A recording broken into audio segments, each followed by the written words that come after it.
Guys, welcome to my channel वंस world. और मैं वन किसिंग शेयर कर रही हूँ माय शुगर डैडी। और अब बिना किसी बकवास का कहानी स्टार्ट करते हैं, क्योंकि आपको पता है ना, लफड़े हो गए हैं। और आपको नहीं पता कि लफड़े किस बात की है, तो मतलब आपने पहले वाला पार्ट नहीं सुना। तो सबसे पहले इसका पहले वाला पार्ट सुन लो और फिर इसको सुनना। तो अब मैं स्टार्ट करती हूँ बिना किसी बकवास के। हमें नेक्स्ट डे का सीन दिखाया जाता है। वैन केसिंग जो जाओ जिसो के आलिंगन में सो रहा होता है बड़े प्यार से। अभी गेट को खटखटाने की आवाज़ आती है, लाइक गेट पे कोई आया था। डोरबेल भी बज रहा होता है। दोनों की नींद खुलती है। वैन केसिंग फिर बोलता है कि मैं गेट खोल देता हूँ। जाओ जिसो बोलता है नहीं, तुम बैठो, मैं खोल देता हूँ।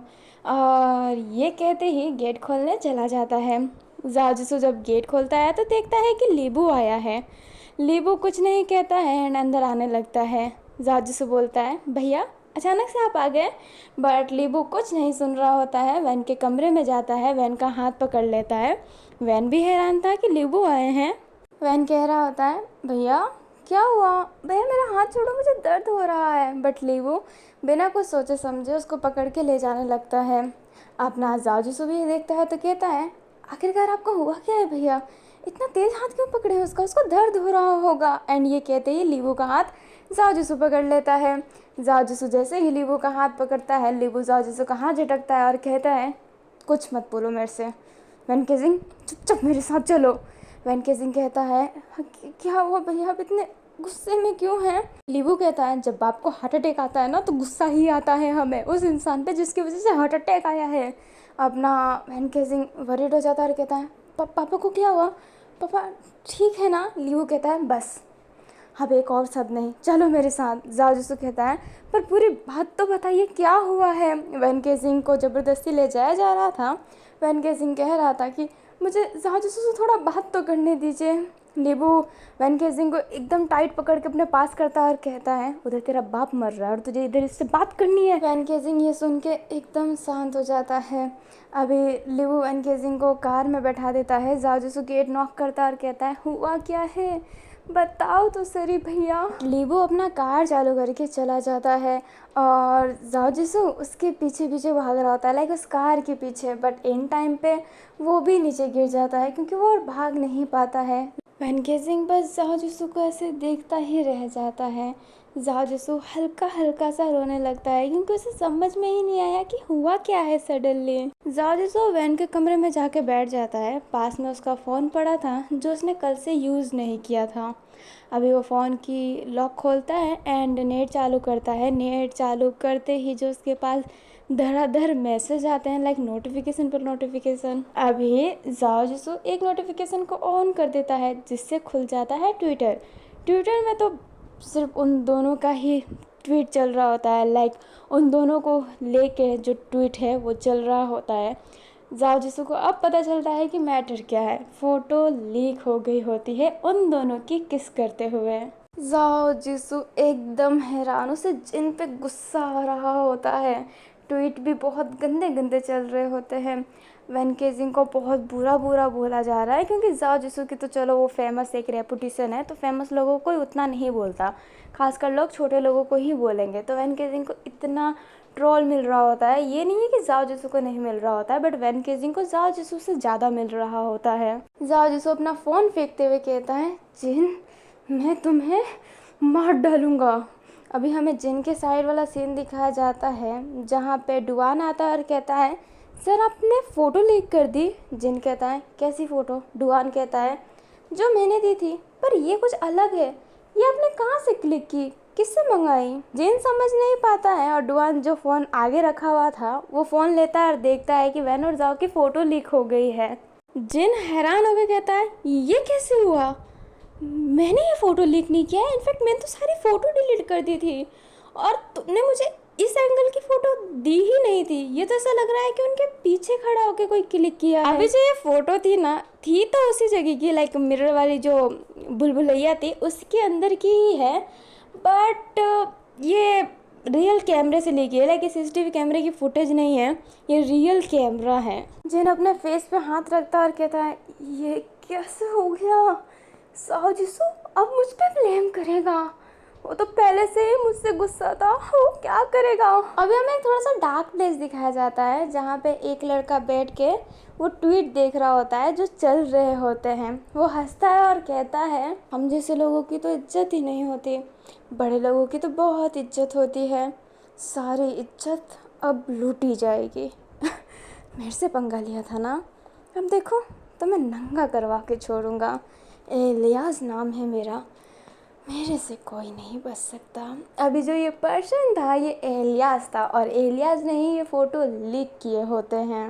अब हमें फ्लैशबैक आता है जब वो दोनों मिरर वाले बुलबुलिये में किस कर रहे होते हैं, तो एलियास उनका पीछा कर रहा होता है। लाइक एलियास उनके काफ़ी समय से पीछे था, और जैसे ही कुछ ऐसी मूवमेंट होती है लाइक मिरर वाले जगह पे, तो वो फ़ोटो क्लिक कर लेता है, क्योंकि दोनों को बदनाम करना बहुत ही आसान है। जाओ जिसो फेमस है, और फेमस लोग बहुत ज़्यादा जल्दी बदनाम हो जाते हैं। फ्लैशबैक ख़त्म होता है, एलियास एक स्माइल कर रहा होता है और कह रहा होता है, अगर वैन केजिंग ने मेरे साथ कुछ किया होता ना तो मैं सह लेता, क्योंकि वैन केजिंग के साथ मैंने बुरा किया है।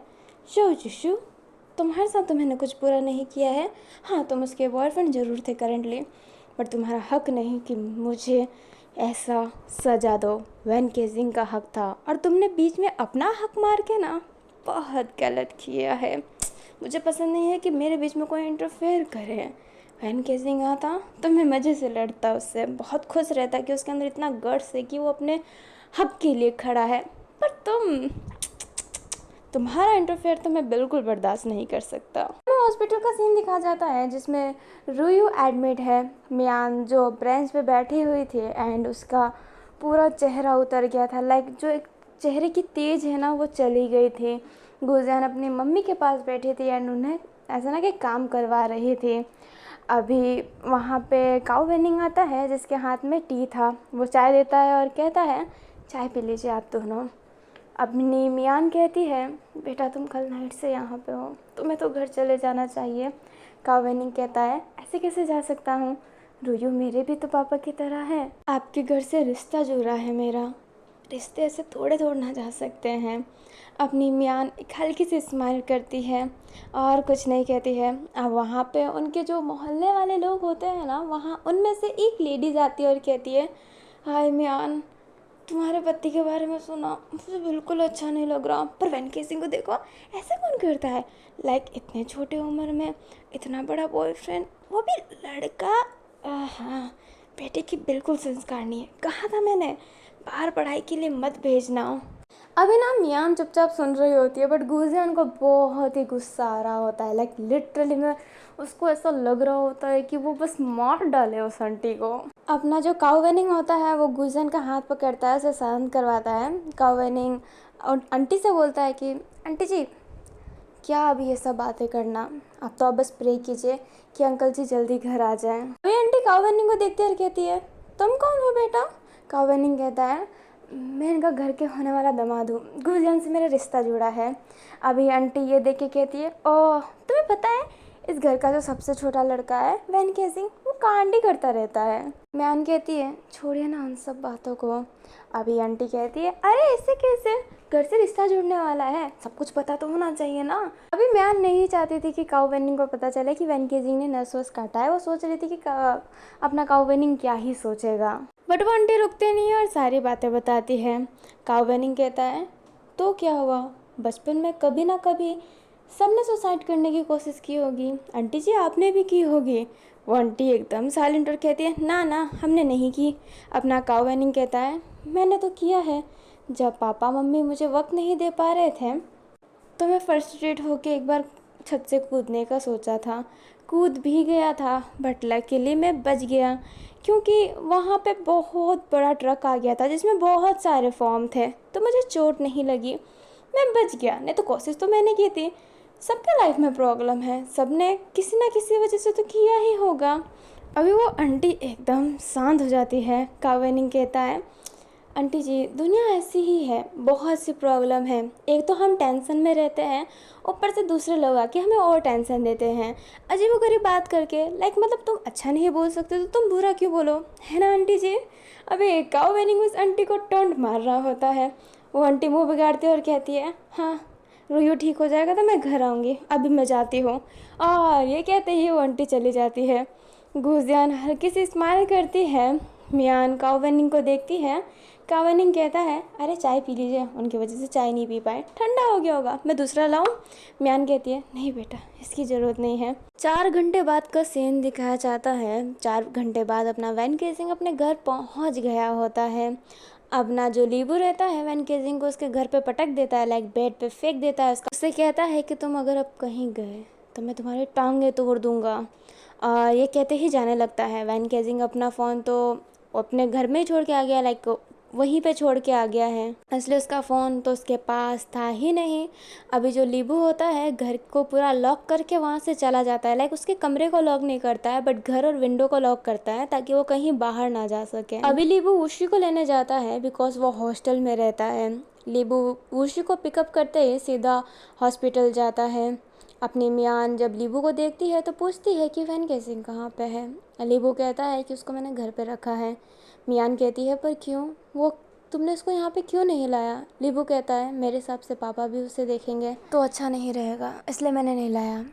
मियान अब कुछ नहीं कहती है। लीबू कहता है गुरजान और अपनी मम्मा से कि आप दोनों अब घर चले जाइए, काव वेनिंग छोड़ देगा। काव वेनिंग के बारे में अभी लीबू को पता चल गया है कि शादी पक्की हो चुकी है, तो लीबू कहता है कि काव घर छोड़ देना है इनको। काव वेनिंग कहता है जी भैया। मियान कहती है पर मैं घर नहीं जाना चाहती, मैं यहीं पर रुकना चाहती हूँ। अब ना लीबू कहता है बिल्कुल नहीं, आप दोनों घर चाहिए, नाइट से यहीं पे हैं, मैं और वूसी है ना यहाँ पे सब संभाल लेंगे। वूसी कहता है हाँ मम्मा अब आप चले जाइए। अभी आप सबको पता होगा कि अपनी गुरजान और वूसी सगे बेटे नहीं हैं, बट फिर भी वो मियान और रूयू को अपनी माँ ही बोलते हैं, मम्मी पापा ही उनको बोलते हैं क्योंकि बचपन से वो उनके साथ ही हैं। इसलिए लीबू मना लेता है कि उसकी मम्मी घर चली जाए और गुरजान भी। अब वो दोनों जाने ही वाले रहते हैं, तभी देखते हैं कि सामने से एक जाना पहचाना चेहरा आ रहा होता है। लाइक कल से लेके आज तक तो उसने उनको बहुत अच्छे से जान लिया है। एक ऐसा चेहरा, लीबू गुस्सा हो जाता है क्योंकि सामने से अपना जाओ जिसू आ रहा होता है। जाओ जिसू ने तो चश्मा लगाया ही होता है और वो बड़े फास्ट आ रहा होता है। जाओ जिसू लीबू को देखता है एंड पास में देखता है कि गुजन खड़ी है। गुजन का चेहरा भी वो जानता है। जाओ जिसू समझ लेता है कि वहाँ पे वैन केसिंग की फैमिली खड़ी है। जाओ जिसू मियान के पास जाता है, हाथ जोड़ता है और कहता है अंकल जी कैसे हैं, ठीक तो है ना? वो अपनी मियान जाओ जिसू को बस ध्यान से ही देख रही होती है। जाओ जिसू कहता है आई एम रियली सॉरी आंटी, मुझे नहीं पता कि ये फ़ोटो कैसे लीक हो गया, मैं सॉरी भी बोल दूँगा तो कुछ नहीं होगा। मैं एक बात कहना चाहता हूँ, ये जो ट्वीट चल रहा है ना कि शुगर डैडी ऐसा कुछ नहीं है। हम दोनों का रिश्ता बहुत प्योर है। मैं वैन केसिंग से बहुत प्यार करता हूँ, उसके लिए जान भी दे सकता हूँ। गुजन पीछे से कहती है हाँ तो मर जाना, यहाँ पे क्यों आया है? तेरे वजह से मेरे पापा की ये हालत हो गई है। मेरे भाई को बहलाया फुसलाया ना, नहीं तो तेरे जैसे बुड्ढे से वो प्यार क्यों करेगा? सही है, मैंने तेरा मॉडलिंग शो कैंसिल कर दिया था। अभी जो लीबू होता है गुजन को देखता है और कहता है गुजन कंट्रोल योर लैंग्वेज। गुजन अब शांत हो जाती है और कुछ नहीं कहती है। अपना लीबू कहता है जाओ जिसू चले जाओ यहाँ से, मैं नहीं चाहता कि पापा अभी तुम्हारा या फिर वैन केसिंग का चेहरा देखे, इसलिए मैं वैन केसिंग को भी यहाँ पे नहीं लाया हूँ, चले जाओ। जाओ जिसू कहता है मैं वैन केसिंग से थोड़ी देर बात करना चाहता हूँ, मैं अंकल जी का हेल्प पूछना चाहता हूँ। लीबू कहता है कोई ज़रूरत नहीं है, चले जाओ यहाँ से। अभी जो काव वेनिंग है जाओ जिसू को बहुत ध्यान से देख रहा होता है क्योंकि काव वेनिंग तो जाओ जिसू को जानता है। जाओ जिसू कहता है ठीक है तो मैं अंकल जी के सामने नहीं जाऊँगा, पर मुझे यहाँ पे प्लीज़ रहने दो। लीबू कहता है जाओ जिसू प्लीज़ नाटक मत करो, चले जाओ यहाँ से। जाओ जिसू कहता है मैं कोई नाटक नहीं कर रहा, प्लीज़ मुझे यहाँ पे रहने दीजिए। अपना लीबू अब जाओ जिसू को हल्का सा पुश करता है और कहता है प्लीज़ चले जाओ यहाँ से। लीबू अब अपनी माँ को कहता है कि मम्मी अब जाओ गुजन को लेके। गुजन भी अब अपनी मम्मी को लेके जाने लगती है। जाओ जिसू मियान का हाथ पकड़ लेता है और कहता है आंटी जी प्लीज़ मेरा विश्वास कीजिए, जानबूझ के हमारा ये इंटेंशन नहीं था, हमें नहीं पता था कि हमारी फ़ोटो ली जा रही है, और सच्ची में मैं आपके बेटे से प्यार करता हूँ, मैं उसके बिना नहीं रह पाऊँगा, I really love you, please please मुझे एक्सेप्ट कर लीजिए प्लीज़। और ये कहते ही अपने नीज़ पे बैठ जाता है। मियान थोड़ी देर के लिए तो शॉक हो जाती है, वो तो कुछ कह ही नहीं पा रही होती है। अभी लीबू जाओ को उठाता है और कहता है मम्मी की हालत पहले से ही ख़राब है, उनको पहले से इतना स्ट्रेस मिल चुका है, प्लीज़ अपना नाटक बंद करो जाओ जिसू। जाओ जिसो कुछ बोल ही नहीं पाता है। लीबू गुजियान से कहता है कि मम्मी को लेके जाओ। गुजियान भी लेके जाने लगती है क्योंकि उसको जाओ जिसो पे बहुत चिढ़ मच रहा है। अभी काओ वेनिंग भी उनको छोड़ने के लिए जाने लगता है। जाओ जिसो अब मियान को रोकता नहीं है। जाओ जिसो अब जिद करता है कि उसे यहाँ पे रहने दें, उनको अंकल जी को देखना है। बट लीबू बोलता है कि चले जाओ यहाँ से। एंड जाओ जिसो की बहुत बेगिंग करने के बाद भी लीबू मानता नहीं है, तो अपना जाओ जिसो जाता नहीं है बट थोड़ा सा दूर वाले ब्रेंच पे जाके बैठ जाता है। लाइक उनके पास नहीं बैठता है, पर रहता तो हॉस्पिटल में ही है। काओ वेनिंग को दिखाया जाता है जो कार चला रहा होता है। काओ वेनिंग कहता है माफ़ कीजिएगा, मुझे नहीं पता था कि वैन केसिंग का इनके साथ फ़ोटो वायरल हुआ है। गुजन कहती है इनके साथ? काओ वेनिंग कहता है हाँ, जाओ जिसो को मैं जानता हूँ और बहुत इज्जत भी करता हूँ। जाओ जिसो बहुत अच्छा इंसान है। अगर वो वैन केसिंग के साथ है तो मतलब पक्का ये जो शुगर डैडी चल रहा है ना कि पैसे वैसे के लिए, सब झूठ है। पूरे यकीन से कह सकता हूँ, ना वैन केसिंग जाओ जिसो के साथ पैसे के लिए है और ना ही जाओ जिसो वैन केसिंग के साथ उसके फिजिकल नीड के लिए है। गुलजन कहती है अच्छा तुम्हें बहुत पता है जाओ जिसो के बारे में। अपना काओ वेनिंग कहता है हाँ मुझे बहुत अच्छे से पता है क्योंकि वो मेरा दोस्त है। आंटी जी आप विश्वास नहीं करेंगे, वो बहुत ही अच्छा इंसान है।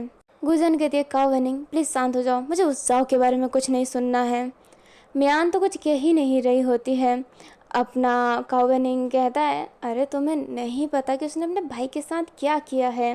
अभी काओ वेनिंग उसके भाई वाला केस बता देता है कि अभी तक वो जेल में है उस गलती के कारण जाओ जिसो ने खुद नहीं निकाला है। सोचिए आंटी जी, इतना पैसे कमाने वाला लड़का जिसके नाम भी इतनी अच्छी खासी है, क्या वो अपने भाई को जेल से नहीं निकलवा सकता? वो निकाल सकता है बट वो निकलवाता नहीं है क्योंकि वो चाहता है कि उसके भाई को उसके किए की सज़ा मिले, उसे एहसास हो कि उसने क्या किया है। मैं पूरी गारंटी दे सकता हूँ कि जाओ जिसो जिस्मों का तो भूखा नहीं है और बहुत अच्छा इंसान है। माना वैन केजिंग के लिए जाओ जिसो की एज ज़्यादा है बट वैन केजिंग जाओ जिसो के साथ बहुत खुश रहेगा क्योंकि जाओ जिसो ने अगर उससे प्यार किया है तो वो अंतिम वक्त तक निभाएगा। उसका प्यार इतना अच्छा है। गुलजान कहती है तो तुम उसके साथ क्यों नहीं डेट कर लेते हैं? अब ना उसका गुणगान करना बंद करो जैसे कि तुम उसके बॉयफ्रेंड हो। चुप हो जाओ चुपचाप। अब काओ वेनिंग अब कुछ नहीं कह पाता है। मियान ना गुलजान के बीच में बोल रही होती है ना ही काओ वेनिंग के बीच में, वो चुपचाप बैठी हुई थी और ये सब सुन ही रही थी। अभी काओ वेनिंग मियान और गुलजान को उनके घर छोड़ देता है और अपने घर चला जाता है। वो दोनों अंदर जाते हैं तो फटाफट वैन केजिंग मियान के पास जाता है और कहता है मम्मा पापा कैसे हैं? बट गुलजान गुस्से में कहती है तुम्हें पापा की फिक्र क्यों हो रही है? तुम्हें नहीं होनी चाहिए, तुम तो अपने उस बॉयफ्रेंड के साथ रंग रस्सियाँ मनाओ ना, शर्म नहीं आती तुम्हें? तुम्हारा वो बुढ़ा प्रेमी जाओ जिसू वो भी बदतमीजों की तरह हॉस्पिटल आ गया। अपना वैन केजिंग ये सुन के बोलता है जाओ जिसू हॉस्पिटल आया था? अपनी जो गुलजान रहती है वो कहती है हाँ वो बदतमीज हॉस्पिटल आया था। अभी वैन केजिंग को अच्छा नहीं लग रहा होता है जाओ जिसू को बारे में बदतमीज सुनना, बट वो कहे क्या उसे समझ में नहीं आ रहा होता है। बट मियान कहती है गुलजान कंट्रोल योर लैंग्वेज, बहुत हो रहा है तुम्हारा, मैंने कहाँ गए हैं तुम्हारे, यही संस्कार दिया है क्या मैंने तुम्हें? गुलजान कहती है मम्मा। मियान कहती है मम्मा अम्मा कुछ नहीं, तुम अपने भाई से बदतमीजी में बात कर रही हो, अपने से बड़े इंसान के बारे में तू ताती करके बात कर रही हो, चुपचाप आप कमरे में जाओ। अपनी गुलजान मुंह फुला के कमरे में चली जाती है। अपना वैन केजिंग मियान का हाथ पकड़ता है और कहता है मम्मा मैं सच्ची में जाओ जिसू से प्यार करता हूँ, हमें नहीं पता वो फ़ोटो कैसे लीक हुआ, मुझे कुछ नहीं पता मम्मा, सच्ची कह रहा हूँ मैं। अभी वैन केजिंग जो रोने लगता है, मियान उसके आंसू साफ़ करती है और कहती है पापा ठीक है तुम्हारे, बट उनको कुछ दिनों के लिए हॉस्पिटल में रखा जाएगा ताकि कोई ख़तरा ना हो।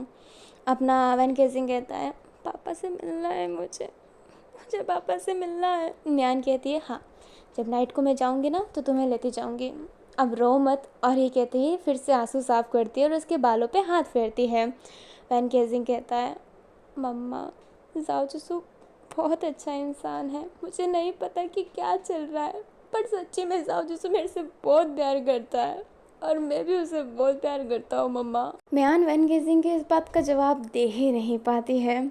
अभी कहानी शिफ्ट होती है हॉस्पिटल में। जाओ जिसू जो हैनहिंग और बाई से एक साथ में बात कर रहा होता है और अभी वो कॉल पे हैं, बाई हैनहिंग के साथ है इसलिए साथ में ही बात कर रहा होता है। बाई कहता है यार भाई तू पागल है क्या, हाथों हाथ क्यों गया? वैन कहता तो क्या कब जाता मैं?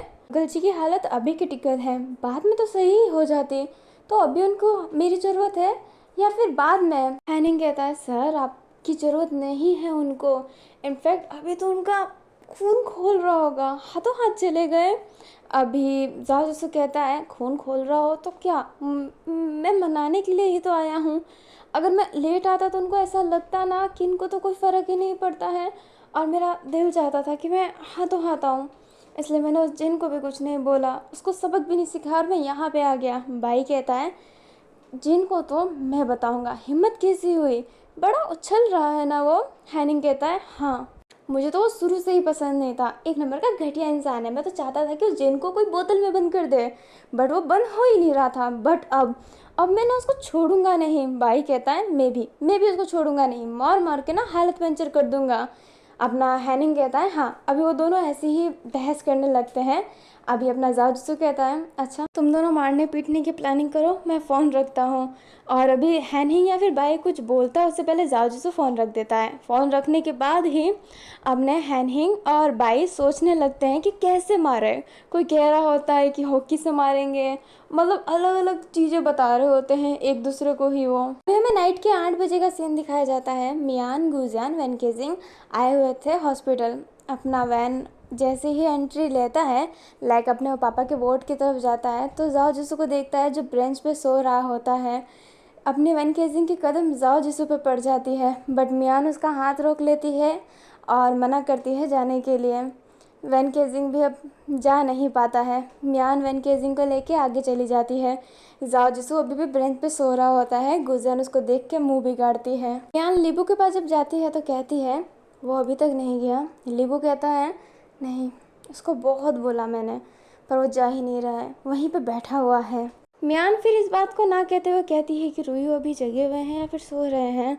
लीबू कहते हैं जग गए हैं, वो अभी जगे हुए हैं, वो थोड़ी देर पहले सो रहे थे, अभी ही उनकी नींद खुली है, वो उसी गया है उनके लिए कुछ लेने को। अपनी मियान कहती है उसको फ़ोन करके वापस बुला लो, मैंने रुयू के लिए बहुत हल्की और सादी खाना बना के लाई हूँ, उनको ज़रूर अच्छा लगेगा। एंड ये कहते ही मियान अंदर जाने लगती है। वैन केजिंग भी मियान के पीछे जाने लगता है, बट लीबू हाथ रोक लेता है।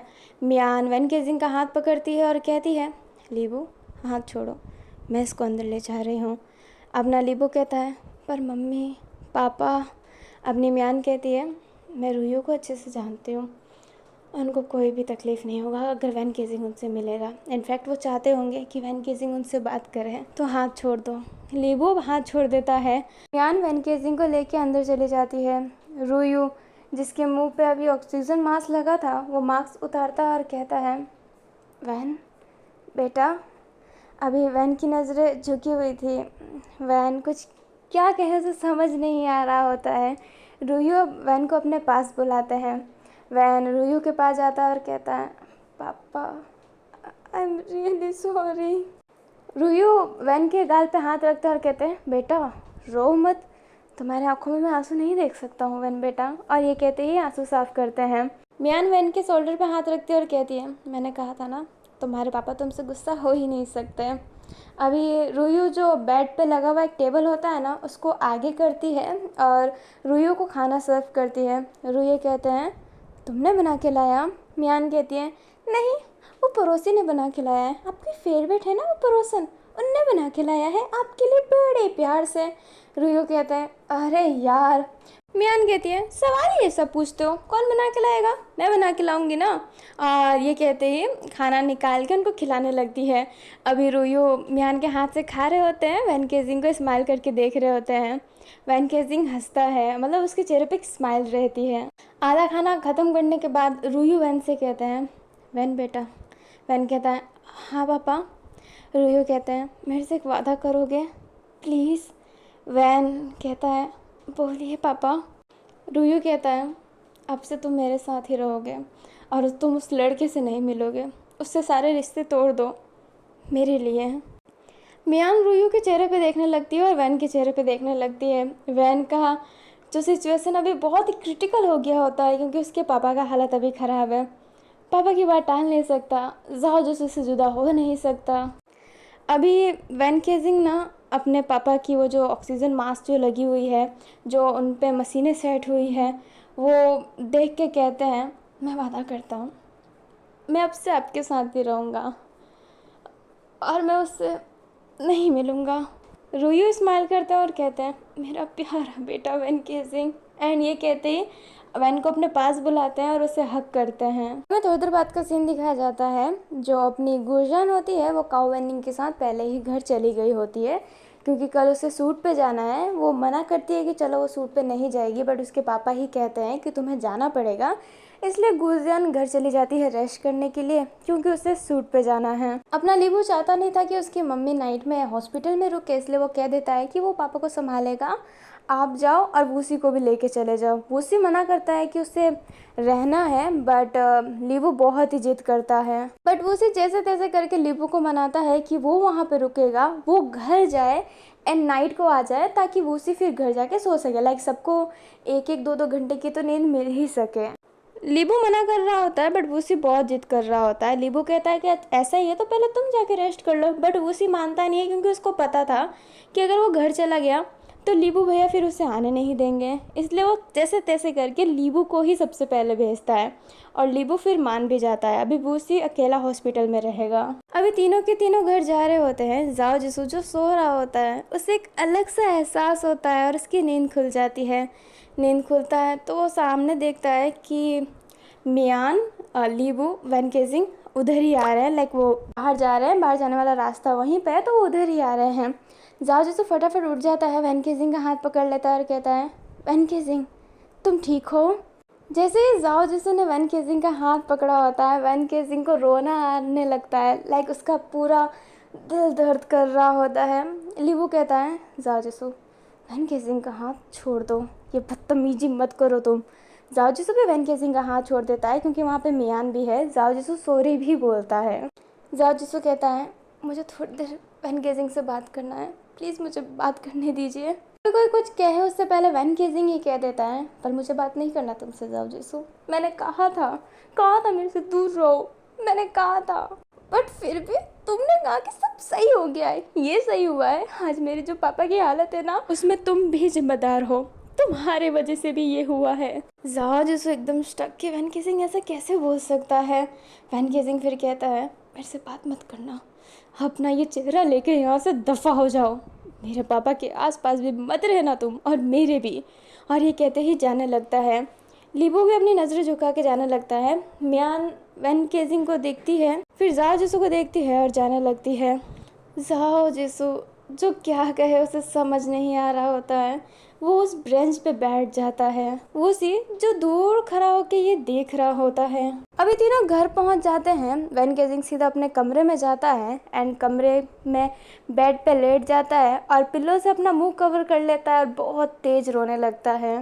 अपना लीबू जो सीधा नहाने गया होता है, नहा के वो सोएगा, फिर वो वापस हॉस्पिटल चला जाएगा। मियान जो वैन केजिंग के कमरे में जाती है, हल्का सा ही गेट खोलती है और देखती है कि वैन केजिंग रो रहा है बहुत ज़्यादा। मियान अब अंदर आती है, वैन केजिंग के सर पे हाथ फेरने लगती है। वैन केजिंग अपनी माँ का टच फील करके उठ जाता है और कहता है, मम्मा आपको सो जाना चाहिए ना, नाइट होने वाली है। मियान कहती है, अभी तो बस 11 ही बजा है, अभी काफ़ी टाइम है सोने के लिए। वैन केजिंग एक फेक स्माइल करता है तो मियान कहती है, मत हंसो, जब हंसी ना आए तो हंसना नहीं चाहिए।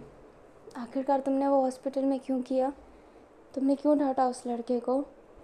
अपना वैन केजिंग कहता है, क्योंकि वो डांट खाने के लायक ही है मम्मा, वो बिल्कुल अच्छा नहीं है। अपनी मियान कहती है, अच्छा वो अच्छा लड़का नहीं है तो उस बुरे लड़के के लिए तुम रो क्यों रहे हो? अपना वैन केजिंग कहता है, कहाँ रो रहा हूँ मैं? मियान कहती है, मैं अंधी नहीं हूँ वैन केजिंग, एक तो तुम्हारी माँ हूँ, तुम कुछ कहो या फिर ना कहो मैं समझ जाऊँगी, बचपन से जानती हूँ मैं तुम्हें। कुछ साल दूर क्या रह लिए तुम्हें लगता है मैं तुम्हारे दिल की फीलिंग नहीं समझ सकती? आखिरकार तुमने उसे क्यों डांटा? अपना वैन केजिंग रोते हुए कहता है, तो क्या करता मम्मा, वो मेरा पीछा नहीं छोड़ता, वो खुद को भी फिर चोट पहुंचाता। वो बहुत अजीब है मम्मा, वो मेरे बिना नहीं रह सकता। उसको इतना डांटा भी है ना, फिर भी देखना वो मेरे पीछे आ जाएगा। पर मैंने पापा से वादा किया है, मुझे मेरे पापा चाहिए। मैं कुछ भी ऐसा नहीं कर सकता जिससे मेरे पापा को हर्ट हुए। वैसे भी मैं ही उनको तकलीफ़ देता हूँ, उनकी तकलीफ़ की वजह हमेशा मैं ही बनता हूँ। इस बार मुझे नहीं बनना है। पापा को दूसरे हार्ट अटैक आ गया और दूसरी बार भी मेरी वजह से। पहली बार जब मैंने नस काटा था तब, और अब ये। मैं पापा को और तकलीफ़ नहीं दे सकता मम्मा, नहीं दे सकता। मियान अब जाओ अपने वैन केसिंग के बालों पे हाथ फेरती है और कहती है, सो जाओ, ज़्यादा मत सोचो, बस तुम सो जाओ। और ये कहते ही वैन केजिंग को सुलाने की कोशिश करती है। ये सिर्फ जाओ जिसू पे होती है, जो बैठा हुआ था और उसने खाना पीना कुछ नहीं खाया था सुबह से जब से वो आया है। उसके पास भूसी आता है जिसके हाथ में चाय था। वो वैन को अपने जाओ जिसू को चाय पकड़ाता है और कहता है, चाय पी लो, सुबह से कुछ खाया पिया नहीं है, चाय से थोड़ा सा तो तुम्हें बेटर फील होगा ही। अब ना जाओ जिसू वूशी को ही देखने लगता है। वूशी कहता है, अरे पी लो, वैसे तुम्हें मेरा नाम पता है, मैं हूँ वूशी, वैन का बड़ा भाई हूँ एक तरीके से, तो मेरी बात तो तुम्हें मान लेनी चाहिए। जाओ जिसो वूसी के हाथ से चाय ले लेता है। वूसी जाओ के पास बैठता है और कहता है, वैसे घर के सबसे छोटे मेंबर से तुमने प्यार करके सबसे बड़ी गलती की है। जाओ जिसो वूसी को देखता है। वूसी कहता है, अरे यार, अगर तुम बड़े से प्यार करते हो ना तो तुम्हें छोटे को मनाना होता है, और छोटे बहुत आसानी से मान जाते हैं, लाइक लिटरली में वो आसानी से मान जाते हैं, बट बड़ों को मनाना बहुत ही मुश्किल है। अब तुम ही देखो, अगर तुम घर के बड़े लड़के से प्यार करते हैं, मतलब लीबू से प्यार करते हैं, तो तुम्हें सिर्फ मम्मी पापा को मनाना पड़ता। अब तो तुमने सबसे छोटे लड़के से प्यार किया है, अब तुम्हें मुझे मनाना पड़ेगा, लीबू को मनाना पड़ेगा, गुजैन को मनाना पड़ेगा, मम्मी पापा तो है ही, पूरे 5 लोगों को मनाना पड़ेगा। कितने स्ट्रगल करोगे तुम यार। ज़्यादा तो कुछ कह ही नहीं पा रहा होता है। उसी कहता है, वैसे तुम्हें मुझे मनाने की ज़रूरत नहीं है, बस मेरा भाई जहाँ पे खुश मैं वहाँ पे खुश। वैसे तुम्हें एक टॉप सीक्रेट बताऊँ, किसी को नहीं बताओगे ना? अपना जाओ हाँ में सर हिलाता है। उसी कहता है, मैं भी एक लड़के से प्यार करता हूँ, इसलिए मैं आपके प्यार को सपोर्ट करता हूँ। बस मेरी और उसकी एज बराबर ही है, बस 2 साल का फ़र्क है, और इतना तो चलता ही है, तो मैं तुम्हारे सपोर्ट हूँ, तुम टेंशन मत करो। अभी जाओ जैसे कुछ बोल ही नहीं पा रहा होता है। अपना वूसी कहता है, अरे चाय तो पियो। अपना जाओ जैसे अब चाय पीने लगता है। वूसी फिर कहता है, वैसे पापा की तबीयत ठीक है, पापा को 2 दिन और रखेंगे, फिर डिस्चार्ज दे देंगे। जाओ जैसे कहता है, ये तो बहुत अच्छी बात है कि अंकल जी की तबीयत ठीक है। अपना वूसी कहता है, हाँ वैसे तुम तो जानते ही होंगे, मेरे पापा और मम्मी दोनों के दोनों फौज में थे, तो दोनों के दोनों बहुत ही स्ट्रॉन्ग हैं। पापा और मम्मी को इतने जल्दी कुछ नहीं होने वाला, हमारी पूरी फैमिली ना घातक है। मेरे पापा और मम्मी शेर और शेरनी, गुजियान हाँ जंगली बिल्ली, लीबू वुल्फ, वैन केजिंग सातिर लोमड़ी, और मैं क्या हूँ मुझे ये नहीं पता। मुझे लगता है मैं आलसी पांडा हूँ, क्योंकि मैं बहुत आलसी हूँ। जाओ जिसो हल्का सा मुस्कुराता है। उसी जाओ जिसो से और भी बात करता है। अब हमें मिडनाइट का सीन दिखाया जाता है, जहाँ पे लीबू आ गया होता है। लीबू के आने से पहले से ही वूसी अपने जाओ जिसो से दूर हो गया होता है। अभी वूसी भी अब घर चला जाता है, अब लीबू वहाँ पे रहता है, और अभी बजे होते हैं 2। अपना लीबू जाओ के पास जाता है और कहता है, तुम चले क्यों नहीं जाते? जाओ जिसो कहता है, मैं आपके बोर्ड के सामने नहीं खड़ा हूँ, नहीं मैं आपके पास बैठा हूँ, मैं चुपचाप यहाँ पे बैठा हूँ, तो आपको तकलीफ़ क्या हो रही है भाई? अपना लीबू कहता है, मुझे अच्छा नहीं लग रहा है। जाओ जिसो कहता है, ये जो है मेरे वजह से है, मैं डिज़र्व इट हूँ, मैं वर्ती हूँ इस चीज़ के लिए, मैं ये डिज़र्व करता हूँ। लीबू कहता है, जो करना है करो, पर पापा के सामने मत आना। जाओ जिसो कहता है, हाँ मैं नहीं आऊँगा। लीबू फिर अपने पापा के पास चला जाता है। वैसे 2 दिन बीत जाते हैं, ये पूरे 2 दिन जाओ जिसो हॉस्पिटल में ही था। थोड़ी देर के लिए जाता था, नहा लेता था, खाना खा लेता था और फ्रेश हो जाता था, और वापस आ जाता था हॉस्पिटल में ही। अब जब अपने रूयू को डिस्चार्ज मिलने वाला था, तो अपना लीबू जाओ जिसो के पास जाता है और कहता है, प्लीज़ यहाँ से चले जाओ, मैं नहीं चाहता कि पापा तुम्हारा चेहरा देखें। जाओ जिसो हाँ कर देता है और काफ़ी साइड में हो जाता है, लाइक वो छुप के खड़ा हो जाता है। लीबू ये देख के बहुत ही गुस्सा करता है कि ये लड़का जाता क्यों नहीं है, मानता क्यों नहीं है। और इन 2 दिनों में ना वैन केजिंग को हॉस्पिटल नहीं लाया हुआ होता है। अभी हॉस्पिटल में ना म्यान रहती है, लीबू रहता है और काउवेनिंग रहता है। रूयू को डिस्चार्ज मिल जाता है तो सब जाने लगते हैं। म्यान काउवेनिंग को थोड़ी देर के लिए रोकती है और कहती है, बेटा मेरा एक काम करोगे क्या? अपना काउवेनिंग बोलता है, जी आंटी जी बोलिए। अभी मियान ने क्या बोला है वो हमें बाद में बताया जाएगा। वे रुयू को घर ले जाते हैं। वैन केजिंग बहुत खुश रहता है बट वो उदास भी रहता है, लेकिन उसके चेहरे में ना वो चमक चली गई होती है। अभी ना सब रुयू के बहुत अच्छे से ख्याल रख रहे होते हैं, बहुत ही ज्यादा। रुयू कह भी रहा होता है कि मैं एकदम ठीक हूँ, ऐसा मत करो, ऐसा लग रहा है कि मैं मरीज हूँ, बट कोई बात ही नहीं मान रहा होता है। सब रुयू की बहुत केयर करते हैं, रुयू से बहुत प्यार करते हैं। ऐसे ही 3 दिन गुजर जाता है। अभी एक दिन हॉल में सारे के सारे साथ में बैठे हुए रहते हैं और बात चल रही होती है गुजियन की शादी की। गुजियन कहती है पापा मैं अभी शादी नहीं करूँगी, आप पूरे तरीके से ठीक हो जाइए। रुयू कहता है हाँ हाँ हाँ, बहाना नहीं चलेगा, मैं एकदम ठीक हूँ, शादी तो करना पड़ेगा। अभी जो वूसी होता है ना वो कहता है देखो देखो गुजियन तो ऐसे प्रिटेंड कर रही है जैसे कि उससे शादी नहीं करना है, पर दिल ही दिल में लड्डू फूट रहे होंगे ना। गुजियन कहती है वूसी चुप हो जाओ। वूसी कहता है सही तो कह रहा हूँ मैं। गुजियन वूसी का कान पकड़ लेती है। वूसी कहता है अरे छोटे छोटे छोटे दर्द हो रहा है। वैन केजिंग जो ये देख के हल्की सी स्माइल करता है, लाइक उसे हंसने का मन नहीं है, बट वो फिर भी हंस रहा होता है क्योंकि उसके पापा उसके सामने ही बैठे हुए हैं।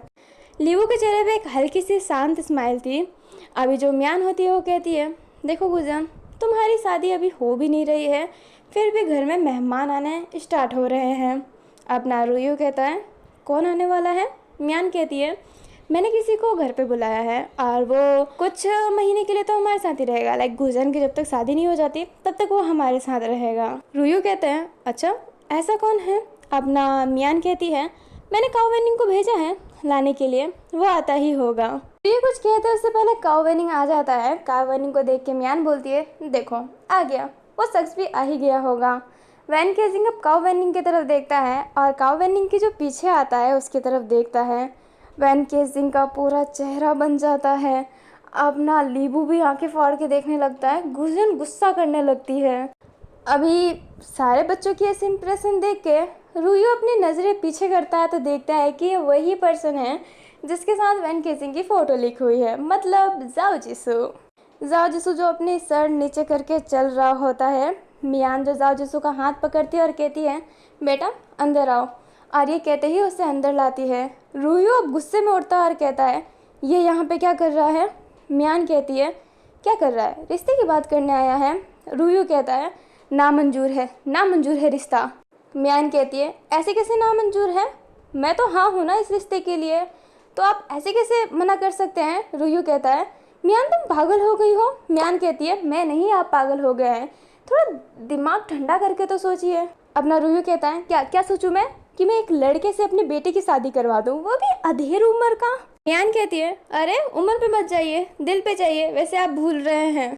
रुयू कहता है अच्छा क्या भूल रहा हूँ मैं। मियान कहती है आपके जो पापा और मम्मी थे ना उनके बीच में भी एज का बहुत ही अंतर था। रुयू का मुंह बंद हो जाता है। वो कहता है तुम मेरे मम्मी पापा को बीच में लाओगी। मियान कहती है एग्जाम्पल देने के लिए किसे बीच में लाऊं फिर मैं। अरे बात तो सुनने रहे, इतना गुस्सा हो रहा है, इतना गुस्सा कौन होता है, लाइक आप तो वैसे भी काले हो चुके हैं, इतना गुस्सा करोगे तो गुस्से के कारण गर्मी आती है, गर्मी के कारण आप और काले पड़ जाओगे, फिर आपको सब डामर डामर कहेंगे। आपकी जो पड़ोसन है जो आपको बहुत पसंद करती है वो भी आपको फिर कालू कहेगी, मिस्टर रुयू की जगह। रुयू कहते हैं क्या अजीब बात कर रही हो मियान तुम। मियान कहती है क्या मैं एकदम सही बात कर रही हूँ। अभी लीबू उठता और कहता है मम्मा आप ये क्या कर रहे हैं, आपको पता है ना कि आप पापा की हेल्थ अभी कैसी है, आपने इसको घर के अंदर आने दिया। अभी लीबू धीरे धीरे बोल रहा होता है बट मियान चिल्ला के कहती है हाँ तो क्या, आने दिया तो आने दिया। जिस हिसाब से आपके पापा जो बहस कर रहे हैं ना, लगता नहीं है कि बीमार है, एकदम सही हो चुके हैं, तभी तो इतना मुंह चल रहा है इनका। रुयू कहते हैं मियान कहती है क्या। ये कहते ही रुयू के पास जाती है, उसके दिल पे हाथ रखती है और कहती है रुयू बात तो सुनो, एक बार मौका तो देख के देखो इस लड़के को, ये मुझे बहुत अच्छा लगा, बहुत काइंड हार्टेड है। अब क्या चाहते हो, आपका बेटा खुश रहे या फिर रोता रहे, इसका चेहरा नहीं देख रहे हो, वैन केजिंग का चेहरा देखो। ये कहते ही मियान वैन केजिंग के पास जाती है, उसका गाल पकड़ लेती है और कहती है देखो इसका चेहरा देखो कैसा बन गया है, खुश लग रहा है क्या तुम्हें, पूरे चेहरे की रंगत ही उतर गई है। पता नहीं तुम लोग वैन केजिंग को क्यों नहीं देख पा रहे हो ढंग से, बेचारा अंदर ही अंदर मर रहा है। मियान फिर रुयू के पास जाती है और कहती है हनी बेटे की ज़िंदगी चाहिए, बेटे की खुशी चाहिए, या फिर समाज की बातें कि समाज क्या बोलेगी, कैसे बोलेगी, और आप तो कभी समाज के बारे में इतना सोचते नहीं है ना। रूयू कहता है हाँ मैं समाज के बारे में नहीं सोचता, और आप भी इन कीड़ों के बारे में मत सोचिए, थोड़ा इग्नोर कीजिए इनको, क्योंकि ये तो शांत होगी नहीं। एक बार जो सुर लगाती है ना रुकती नहीं है, लाइक सारेगामा पा जीत के रहेगी है, तो प्लीज़ उन्हें इग्नोर कीजिएगा। मियान कहती है तो टेंशन क्या है, टेंशन किस बात की है।